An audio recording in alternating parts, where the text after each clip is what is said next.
C'est parti pour les actualités de la semaine du 23 janvier 2023 dans l'univers d'Outlander. Au programme cette semaine, quelques nouvelles de la saison 7, la réaction des fans et les réponses de Diana Gabaldon suite aux annonces de la semaine dernière autour de la saison 8, de la fin de la série et du préquel, et nous terminerons par des brèves.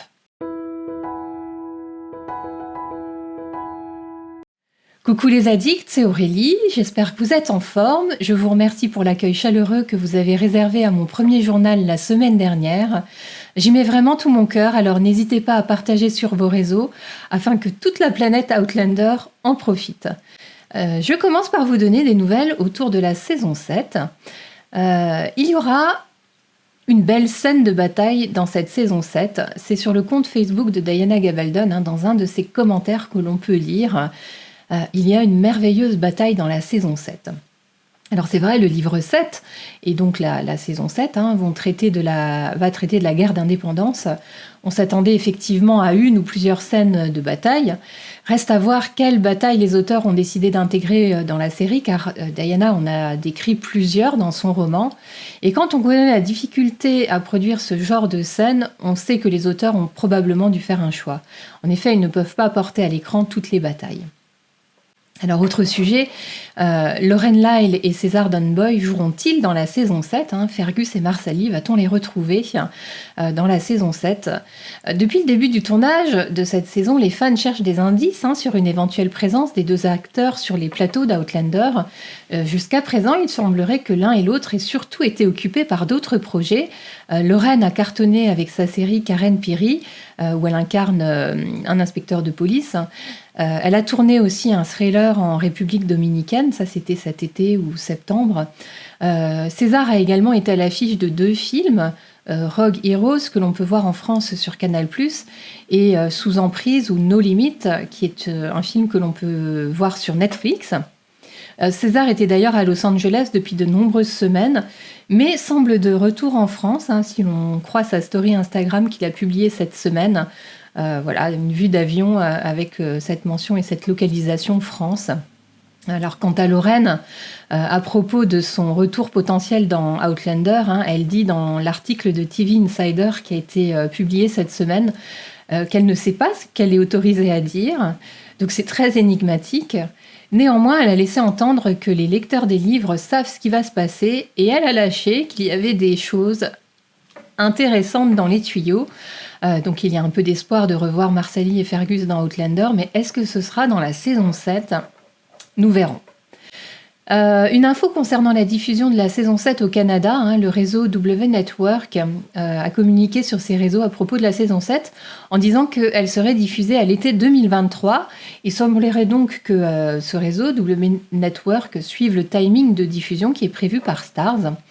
Pour la France, la Belgique, aucune information de Netflix. On se souvient que pour la diffusion de la saison 6, l'information de la date de diffusion n'était intervenue que très peu de temps avant. C'était 1 mois à peine.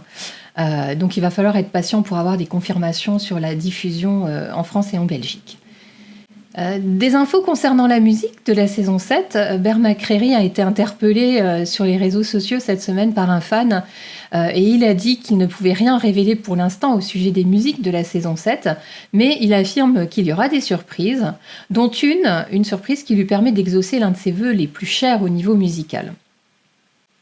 Alors voyons maintenant ensemble quelles ont été les réactions de Diana Gabaldon aux questions des fans suite aux annonces de la semaine dernière. À une fan qui lui dit de prendre son temps pour écrire le tome 10, car elle ne veut pas que l'histoire de Claire et Jamie se termine, Diana répond « Pas vraiment le choix. Un bon livre met du temps à écrire et je ne suis pas en train d'écrire un mauvais livre. » Donc ça, c'est son humour habituel. De plus, elle dit qu'elle ne veut pas bâcler un livre pour les besoins de la série, et on la comprend. Et en complément, là, on apprend qu'elle ne travaille sérieusement sur le tome 10 que depuis environ 6 mois, et que le temps moyen d'écriture de ces gros livres, donc elle veut dire par là les tomes d'Outlander, donc ce temps moyen d'écriture est d'environ 3-4 ans, sachant qu'en plus elle écrit le préquel en parallèle. Voilà, ça nous donne une durée indicative, mais on n'est pas près d'avoir son tome 10. Alors au sujet de la possibilité de finir l'histoire de Claire et Jamie à l'écran avec des films, comme cela a été fait pour Downton Abbey par exemple, Elle répond, et je cite, « Pourquoi pas, en effet ?» Et elle conseille en fait d'en parler surtout à Starz, évidemment que la décision ne lui appartient pas.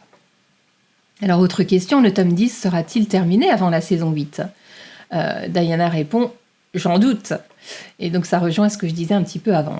On risque d'attendre quelques années encore.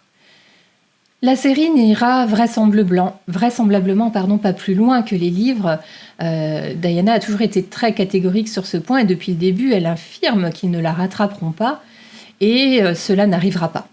Un fan se demande comment ils peuvent terminer l'histoire en sachant qu'elle-même n'aura pas fini le livre et là, elle répond avec son humour habituel que ce n'est pas son problème.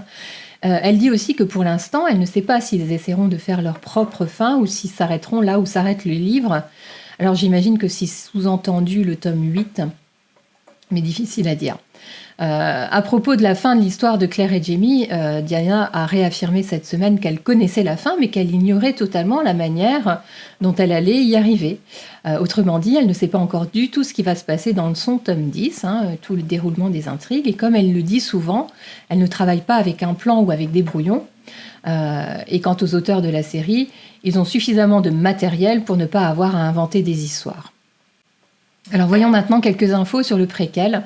On sait déjà que Diana Gabaldon sera consultante et productrice de cette série. Elle en écrira d'ailleurs peut-être quelques scénarios. Diana explique en outre que le préquel qu'elle écrit et celui qui sera porté à l'écran pourront probablement avoir des points de divergence. En effet, certains sujets qu'elle va développer dans son livre ne seront pas dans la série, soit pour des difficultés techniques, des contraintes budgétaires, ou une orientation des intrigues un peu trop politique. En effet, elle, dans son livre, elle va s'intéresser de très près à toute l'histoire politique de l'Écosse du début du XVIIIe siècle. Et à l'inverse, les auteurs de la série ont envie de développer certaines histoires qui n'intéressent pas Diana Gabaldon. Alors passons maintenant aux informations en bref. Bientôt des nouvelles de Men in Kilt, c'est ce que laisse entendre la très courte vidéo teasing où Sam et Graham sont ensemble et promettent des nouvelles très bientôt. Alors compte tenu des hashtags sur la publication Instagram qui identifient Radar Books et Octopus Books, il est fort possible qu'un nouveau livre sorte prochainement. Est-ce qu'il racontera le parcours de Sam et Graham en Nouvelle-Zélande ?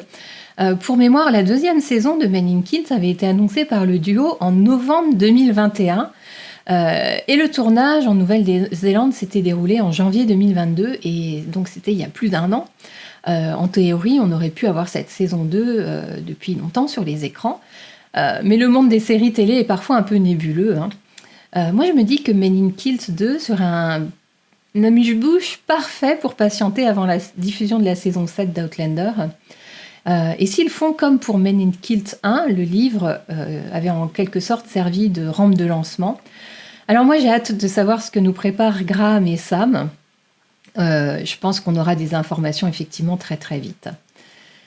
Je vous signale un reportage sur Arte sur le thème de la cornemuse. Je vous parlais de la semaine dernière d'un reportage sur Diana Gabaldon et l'Écosse. Et cette semaine, Arte propose un reportage très enrichissant sur la cornemuse, qui est un symbole fort de la culture écossaise. Il y est question du statut de cet instrument dans l'histoire des Highlands. Le titre du reportage est « La cornemuse, le souffle des Highlands ». On peut d'ailleurs y apercevoir Ian McGillivray, que vous aviez peut-être déjà vu aux côtés de Sam et Graham dans le tout dernier épisode de Men in Kilt. Également cette semaine, une interview de Paul Gorman, qui a été interviewé par une journaliste britannique. Donc Paul Gorman, c'est lui qui joue le rôle des 2 jumeaux Beardsley. C'est un jeune acteur de 26 ans qui a suivi la même formation que Sam Ewan au Royal Conservatoire of Scotland. Dans l'entretien avec Nila Debnat, il dit que Kat et Sam sont pour lui des mentors. Il dit de Sam que c'est un booster de morale et qu'il est très présent pour tout le monde lorsque les conditions de tournage sont difficiles. Il définit Kat comme une personne très intelligente et très investie dans son rôle. Il salue également l'immense respect dont font preuve les acteurs leaders envers toutes les personnes qui œuvrent à la production de la série sans tenir compte de la hiérarchie. On retrouvera bien sûr Paul dans ses rôles, dans la saison 7 cet été. Alors, est-ce que ça vous dit un message de Duncan Lacroix pour la Saint-Valentin? Vous pouvez commander un message personnalisé de sa part sur la plateforme Memo pour la modique somme de 135 euros. Quelle que soit l'occasion, hein, vous décrivez le message que vous souhaitez entendre dans la vidéo et Duncan enregistrera la vidéo et vous l'enverra. Comment faire? C'est assez simple, hein. Vous allez sur le site memo.me et vous recherchez Duncan Lacroix et puis vous vous laissez guider, c'est en français. Voilà, ça peut donner une petite idée. Autre information, le 8 mars prochain, Catherine Abalf participera à l'enregistrement du podcast Grilled Live à Glasgow. Il s'agit d'un podcast qui présente les plus grands chefs du Royaume-Uni et leurs invités. C'est la première fois que ce podcast sera animé et enregistré devant un public. Les invités se verront offrir un menu spécial de 5 plats conçus spécialement pour la soirée. Donc il y a 28 billets disponibles pour y participer, donc il faut faire vite, hein. Il faut s'inscrire par mail. Tout au long du menu, les invités seront soumis aux questions de l'animatrice et du public, ainsi qu'à des jeux, des histoires inédites et quelques autres surprises. On a hâte de découvrir ça. J'ai vu que ce podcast avait une version disponible sur YouTube, donc j'imagine qu'ils publieront ça également sur leur chaîne YouTube. À venir également une interview en visio de Stephen Cree, l'acteur qui interprète Yann Per, hein, a enregistré une interview Outlander avec Reshma Gopaldas du site She Knows et Robert Licuria de Gold Derby.